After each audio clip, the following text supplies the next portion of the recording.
मंगल भवन अमंगल मंगल भवन अमंगल हारी द्रवहु सुदशरथ अजिर बिहारी द्रवहु सुदशरथ अजिर बिहारी प्रणवो पवन कुमार खलवन पावक ज्ञान घन जासु हृदय आगार बसहि राम सरचार। हम आप सब राम कथा श्रवण कर रहे हैं। कल के प्रसंग में श्री राम के वियोग में महाराज दशरथ ने अपने प्राणों को छोड़ दिया। इसीलिए गोस्वामी तुलसीदास आरंभ में ही महाराज दशरथ की वंदना करते हैं। बंदौ अवध भुआल सत्य प्रेम जहि राम पद बिछुरत दीन दयाल प्रिय तनत्र नैव परिहरे। वंदौ अवध भुआल, अवधपति महाराज अवधेश को बार बार वंदन है, बार बार प्रणाम है, जिनका श्री राम जी के चरणों में सत्य प्रेम है, सत्य प्रेम है। बाकी नकली प्रेम करने वाले बहुत घूमते हैं। संसार में भी प्रेम करने वाले कहते हैं हम तुम्हारे लिए जान दे देंगे, कहते हैं कि नहीं? तुम छोड़ के चली जाओगी तो जान दे देंगे, तुम्हारे साथ जिएंगे, तुम्हारे बिना मर जाएंगे। पर क्या कोई किसी के लिए मरा है आज तक? कोई नहीं मरा।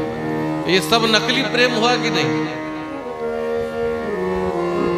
बंदौ अवध भुआल सत्य प्रेम जहि राम पद।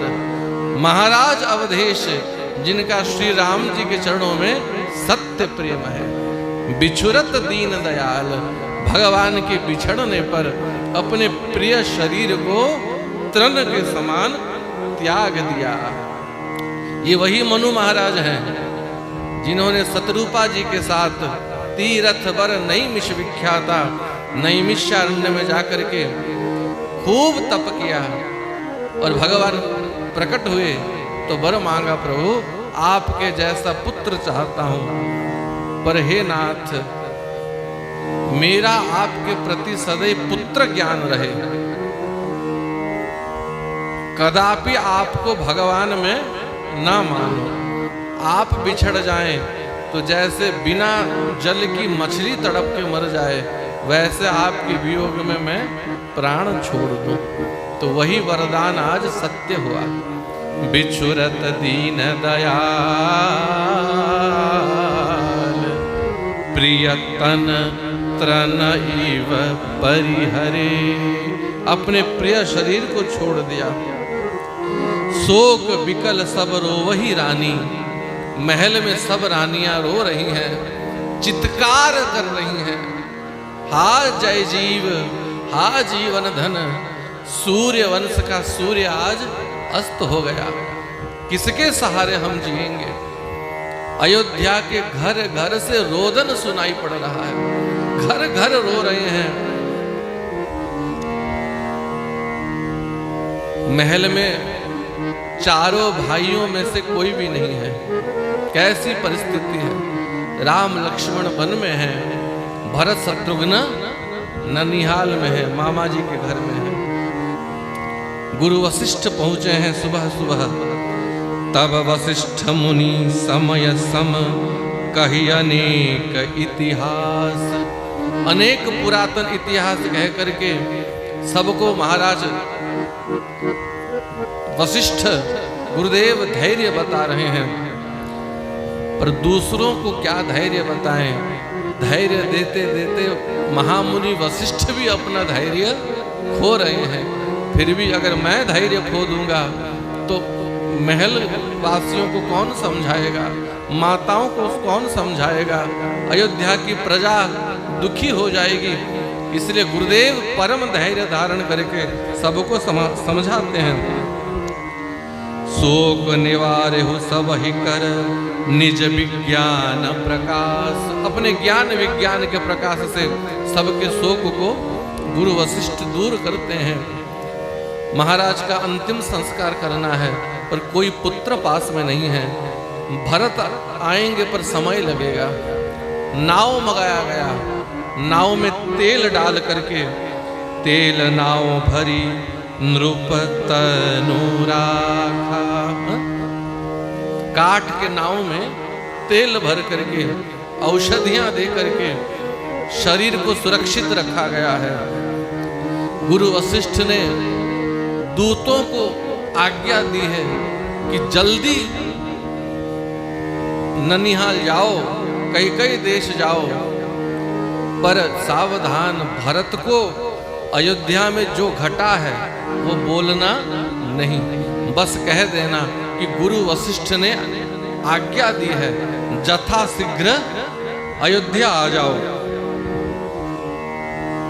नृप सुधि कतहूं कहूं जनी काहू। पर जो भी अयोध्या में घट गया भरत को कहना नहीं, क्योंकि भरत सुनकर के सह नहीं पाएंगे। अब यहां से रामचरितमानस का सार तत्व, प्रेम मूर्ति भक्तराज श्री भरत जी की कथा आरंभ हो रही है। प्रणमो प्रथम भरत कर चरना, जासु नेम व्रत जाई नहीं बरना। गोस्वामी तुलसीदास जी बाल कांड में ही पहले भरत जी को प्रणाम करते हैं। प्रणमहु प्रथम भरत कर चरणा। मैं सर्वप्रथम महाभागवत प्रेम अवतार भरत जी के चरणों में प्रणाम करता हूं, जिनका प्रेम, जिनका कठिन व्रत इस जीवा से वर्णन नहीं किया जा सकता। ये भरत जी कौन है? साक्षात भगवान का प्रेम ही भरत के रूप में प्रकट हुए हैं। विश्व भरण पोषण कर जोई, ताकर नाम भरत अस होई। सारे विश्व को जो भरण पोषण करते हैं, सबको प्रेम प्रदान करते हैं, उनका नाम है भरत। भरणम तनोति इति भरत। और भरत जी की कथा जो सुनता है उसको क्या लाभ मिलता है?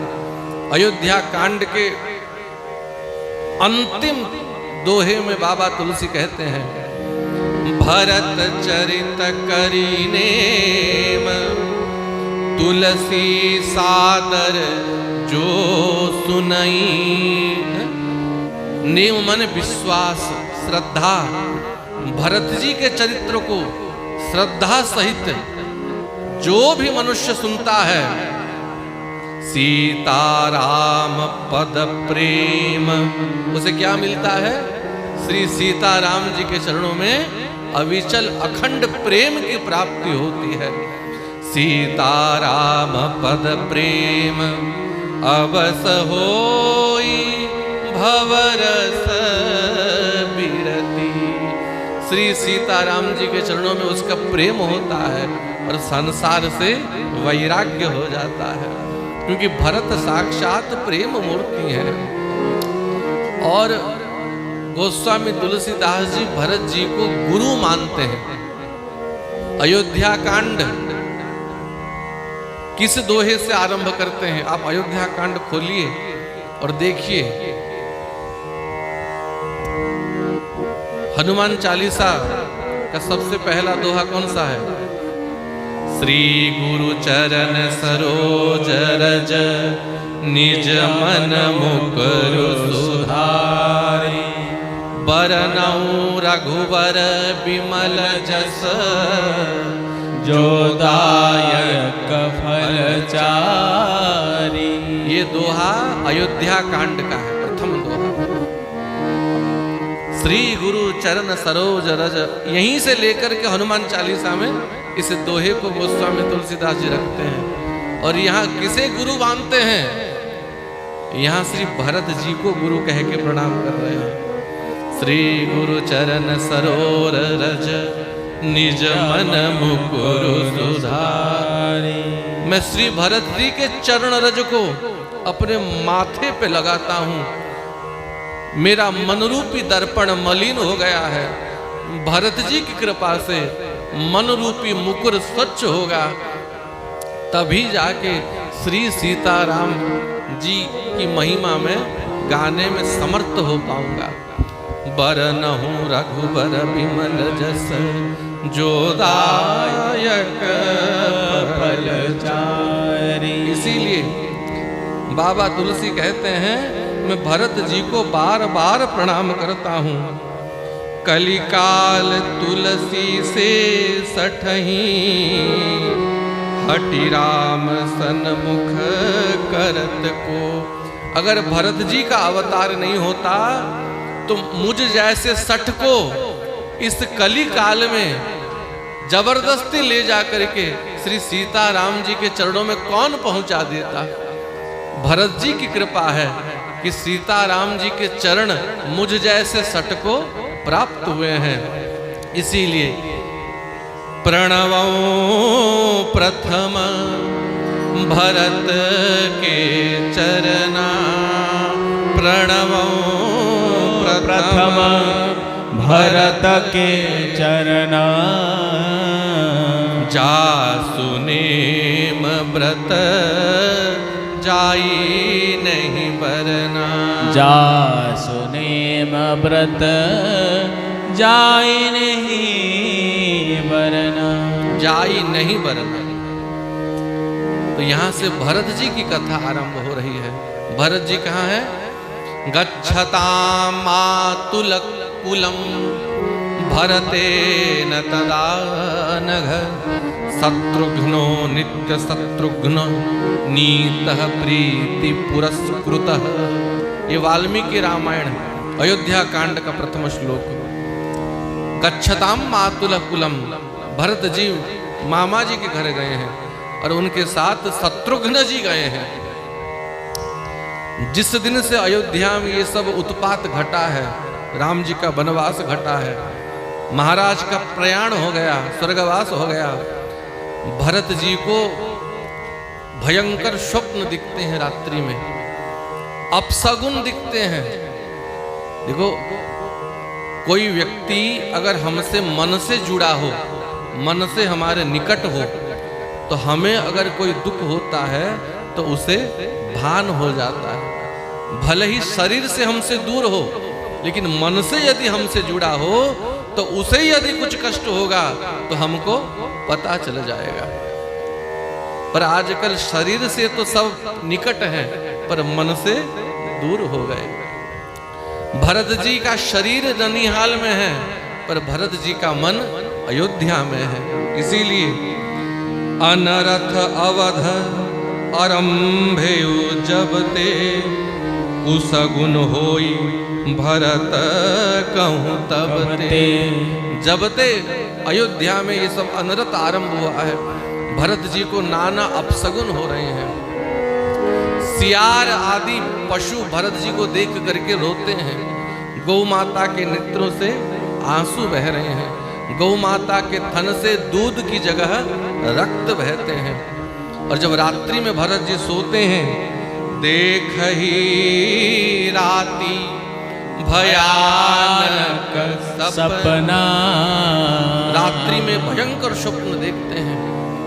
कभी कभी अपनी माताओं को बिना आभूषण के अमंगल वेश में देखते हैं और चौंक जाते हैं कि हमारी माताएं ऐसे अमंगल वेश में क्यों हैं। भरत को चिंता होती है, और जब चिंता होती है भरत जी क्या करते हैं? किसके शरण में जाते हैं? भगवान शिव के शरण में जाते हैं। शिव अभिषेक करहि विधि नाना।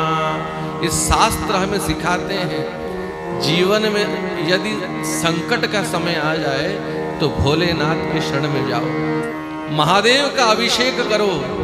ये महाकाल हैं, विश्वनाथ हैं। जीवन में आए दुर्घटनाओं को, विपत्तियों को दूर करने में महादेव समर्थ हैं। इसीलिए भरत भगवान शिव के मंदिर में जाते हैं। हे भोलेनाथ, हे महादेव, मेरे घर में जो भी विपत्ति आई है, मेरे परिवार में जो भी कष्ट आया है, हे महादेव आप उस कष्ट को दूर करें। यह संकल्प करके शिव अभिषेक करहि विधि नाना। भगवान शिव का अभिषेक करते हैं, ब्राह्मणों को बुला करके दान देते हैं। दूत पहुंच गए अयोध्या से, और जैसे ही दूत पहुंचे भरत जी को खबर मिला अयोध्या से दूत आ गए हैं। आशंका और बढ़ गई। आपका कोई बहुत अपना कहीं दूर से ट्रेन में या फ्लाइट में आ रहा हो और गाड़ी 4-5 घंटा लेट हो जाए तो जो बहुत अपना होता है उसके बारे में अनर्थ आशंकाएं होने लगती हैं। भले ही किसी से ना कहे, मन में आशंकाएं होती हैं। ठीक से तो पहुंच गया, मार्ग में कोई दुर्घटना तो नहीं घटी, नाना आशंकाएं होती हैं। दूतों को देख करके भरत को भी बहुत आशंकाएं हो रही हैं। दूतों को देखा और जाकर के दूतों से पूछा कि भाई मेरे घर में, मेरे परिवार में, अयोध्या में सब ठीक तो है, महाराज कुशल हैं, माताएं कुशल हैं, भैया राम कुशल हैं। दूतों ने कहा आप कुछ मत पूछिए भरत भैया, आप जल्दी चलिए, गुरुदेव का आदेश है, आप यथाशीघ्र चलिए। सुनते ही भरत जी का हृदय कांपने लगा। क्या हो गया, क्या हो गया? अगर बता देते तो चिंता दूर हो जाती, पर नहीं बताया, चिंता और बढ़ रही है। मामा जी से आज्ञा लेकर के शत्रुघ्न भैया के साथ तीव्र वेग से भरत जी अयोध्या की ओर आए हैं। जब अयोध्या की ओर आते हैं तो मार्ग में खर सियार बोलहि प्रतिकूला। खर माने है गधा, सियार। ये खर सियार प्रतिकूल शब्द करते हैं। जब आप यात्रा में जाएं और गधे का दर्शन हो जाए, सियार दिख जाए तो आगे नहीं जाना चाहिए, यात्रा अशुभ माना जाता है। और उन अमंगल ध्वनियों को सुन करके सुनी सुनी होई भरत मन सुला।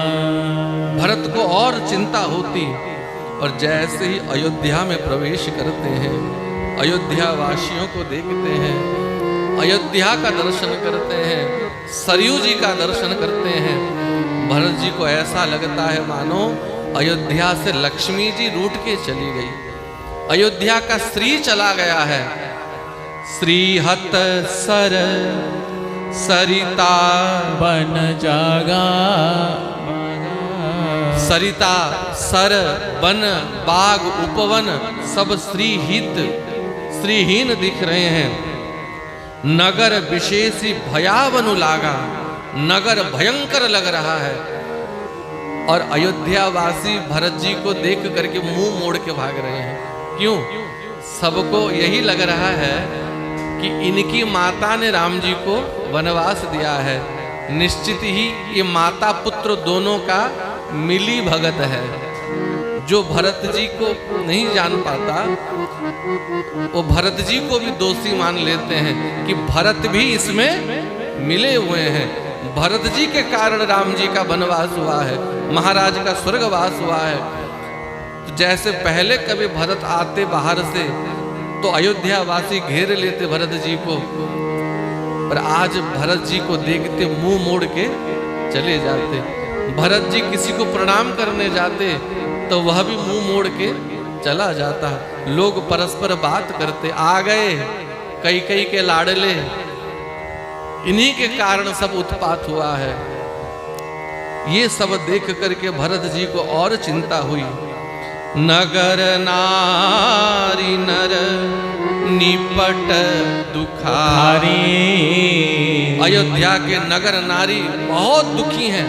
कैसे दुखी हैं? जैसे किसी व्यक्ति ने सारा जीवन परिश्रम किया और सारा जीवन परिश्रम करके संपत्ति को बटोरा है, और उसके सारे जीवन के परिश्रम से कमाया हुआ संपत्ति धन कोई लूट के ले जाए, उससे छिन जाए, तो उसे जैसा दुख होगा अयोध्या वासियों को वैसा दुख हो रहा है।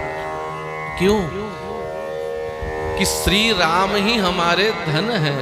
देखो, महाराज जनक ब्रह्मज्ञानी हैं, विदेहराज हैं, जिनकी बुद्धि देह में नहीं है, देह से ऊपर है।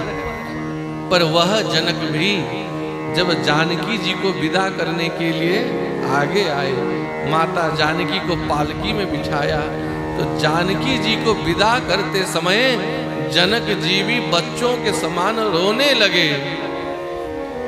सियाही बिलो की धीरता भागी, रहे कहावत है बड़ जोगी। अपने आप को बड़ा योगी मानने वाले जनक जी का धैर्य भी टूट गया। जनक जी क्यों रो रहे हैं? बेटी की विदाई हो रही इसलिए रो रहे हैं? इसलिए नहीं रो रहे हैं। जनक जी जानते हैं ये सीता ये साक्षात भक्ति है, और जानकी जी का जन्म मेरे घर पे हुआ, भक्ति का आगमन मेरे घर में हुआ, इसीलिए भक्ति के कारण भगवान मेरे घर आए हैं। और जिनके कारण भगवान मेरे घर आए हैं वह भक्ति मेरे जीवन से जा रही है, तो मेरे जीवन में क्या बचा? जब जीवन से भक्ति ही चली गई तो जीवन में क्या बाकी रहा? तो जब जीवन से श्री राम चले गए, माता जानकी चली गई, तो अयोध्या वासियों को लगा कि हमारा सर्वस्व छिन गया। मनहु सभनी सब संपत्ति हारी। सबको ऐसा लग रहा है सब संपत्ति दूर हो गया। हाट बाट नहीं जाई निहारी, जनुपुर दह दिसी लागी दवारी। हाट बाट देखा नहीं जाता, व्यापारी अपना दुकान नहीं खोलते, सब दुकान बंद करके रखे हैं। गौ माताएं चारा नहीं खाती, अश्वशालाओं में घोड़े ही नहीं नहाते हैं, रोते हैं, चारा नहीं खाते। गजशालाओं में हाथियां रोती हैं, पशु पक्षी सब रो रही हैं। धीरे धीरे महाराज भरत राजमहल में आए हैं। महाराज भरत जानते हैं महाराज दशरथ की प्रिय रानी कैकेयी है, और राम जी की भी सबसे प्रिय माता कैकेयी है। तो सदैव प्रायः महाराज कैकेयी के महल में ही रहते हैं, और जहाँ महाराज रहते हैं बाकी सब रानियां भी वहीं रहती हैं, और प्रभु श्री राम भी वहीं रहते हैं। यह सोच करके भरत भैया अपनी माता कैकेयी के भवन में आए हैं, महल में आए हैं। जब कैकेयी को खबर मिला कि भरत आ गया, भरत आ गया, मंथरा को साथ लेकर के आरती का थाल लेकर के आरती उतारने के लिए द्वार में गई है। आरती सजा करके द्वार में खड़ी है, मंथरा खड़ी है। भरत को देख करके प्रसन्न होकर कहती है, आइए आइए अवधेश, हे अवधपति, आइए आइए आइए, मेरे भरत की जय हो, मेरे भरत की जय हो। भरत जी आए हैं, अपनी माता को अमंगल वेश में देखा है, सधवा के वेश में नहीं है, विधवा के वेश में है। देख करके भरत को चिंता हुई और अपने माँ से हाथ जोड़ के पहले पूछी है, माँ कहू तात कहाँ सब माता, कह सिया राम लखन प्रिया बोलो माँ कहूँ तात पिताजी कहाँ हैं? कहाँ सब माता, बाकी सब माताएं कहाँ गई? माता जानकी कहाँ है? कह सिया राम लखन प्रिय भ्राता। भैया राम कहाँ है माँ? मैं जब भी तेरे महल में आता हूँ तो महाराज तेरे पास रहते हैं, भैया यहाँ रहते हैं, सब माता यहाँ रहते हैं। महल में चहल पहल नहीं है, मार्ग में अयोध्या में कोई मुझसे बात नहीं करता। माँ क्या बात है? कई पूछती है भरत बेटा पहले बता मेरे घर में सब कैसे हैं? खुद का घर उजड़ चुका है, अपने घर की पूछ रही है कि मेरे घर में सब कैसे हैं? मेरे पिताजी, मेरे भाई, तुम्हारे मामा सब ठीक हैं? भरत भैया बोले माँ वहां सब ठीक है, पर मेरे घर में सब ठीक है कि नहीं? सकल कुशल कही भरत सुनाई, पूछी निज कुल कुशल भलाई। मेरे कुल में, मेरे घर में सब ठीक नहीं लग रहा है माँ, सब ठीक है कि नहीं? कई जानती है जब भरत को सब पता चलेगा, आज के बाद भरत मुझे कभी माँ नहीं बोलेगा। उस माँ में क्या बीतेगी जिसको पता है कि आज के बाद मेरा पुत्र मुझे माँ बोलने वाला नहीं है। फिर भी माता कई कहती हैं भले ही भरत मुझे माँ ना बोले, पर अगर मेरा राम प्रसन्न है तो यह भी सहने में मुझे कोई दुख नहीं है। सब बात खोल के कई ने कह दी कि पुत्र तात बात में सकल सवारी। पुत्र मैंने तेरे लिए सब बना दिया है, बढ़िया व्यवस्था मैंने तेरे लिए कर दिया। और ये बेचारी मंथरा, इसने मेरी बहुत सहायता की है। भली मंथरा सहाय बिचारी, इसके कारण सब हुआ है, इसने खूब सहयोग किया है। पर बेटा बीच में थोड़ा बिगड़ गया। क्या बिगड़ा माँ? तुम्हारे पिताजी नहीं रहे भरत, पिताजी का, महाराज का स्वर्गवास हो गया। भूपति सुरपति पुर पग धरे हो। और जैसे ही भरत जी ने सुना कि पिताजी नहीं रहे, हा पिता तात तात कह करके भरत जी भूमि में गिर पड़े। तात तात हा तात पुकारी, परे भूमि तल व्याकुल। हा तात 3 बार कह करके परे भूमि तल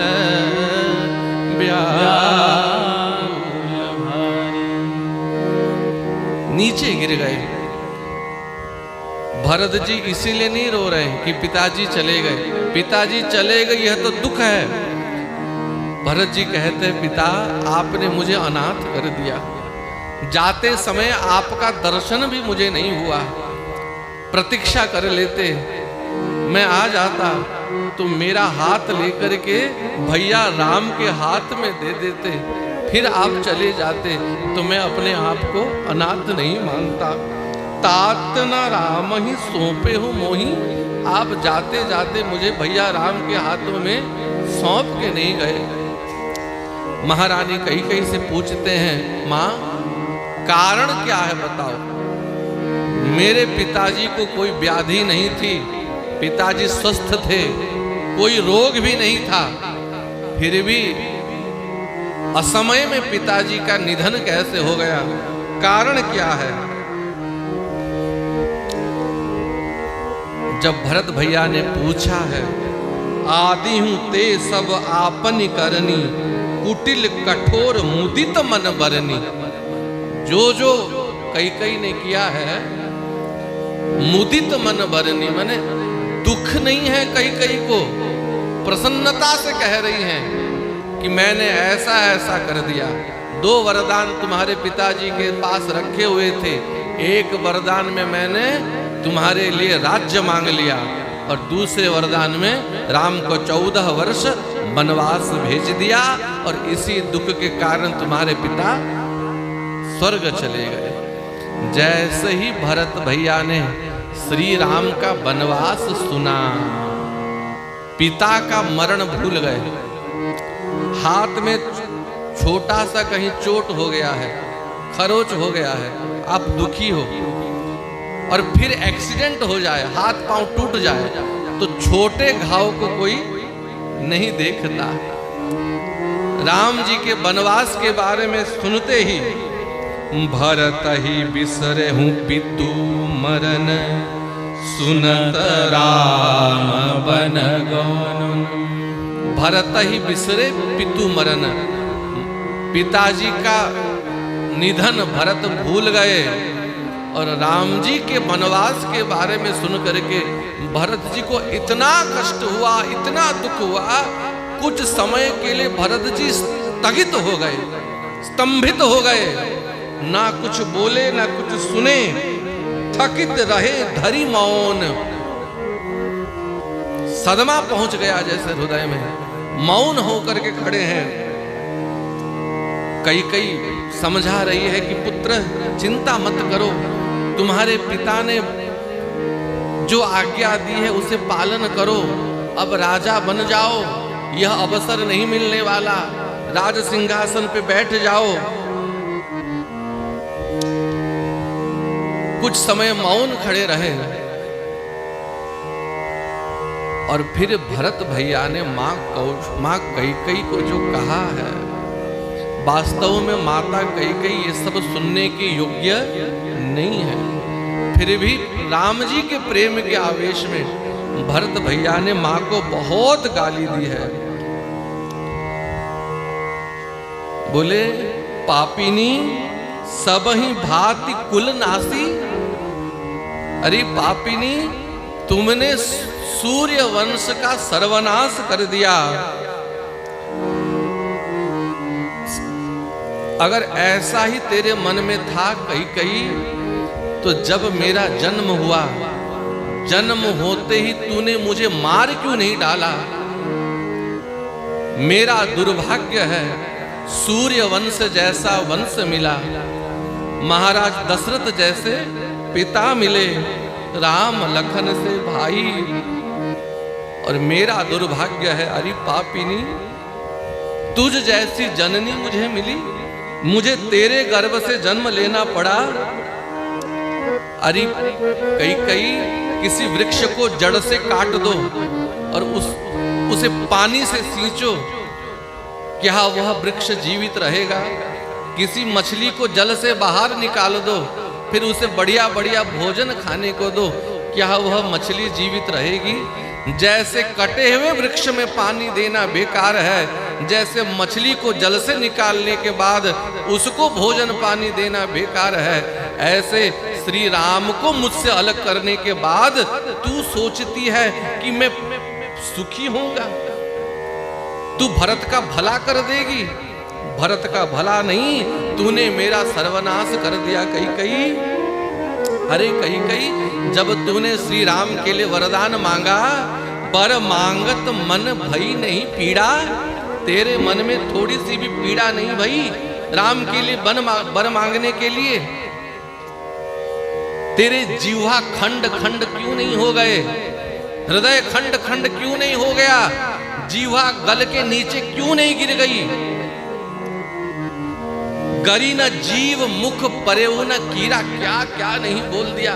तेरे मुंह में कीड़े क्यों नहीं पड़ गए कैकेयी?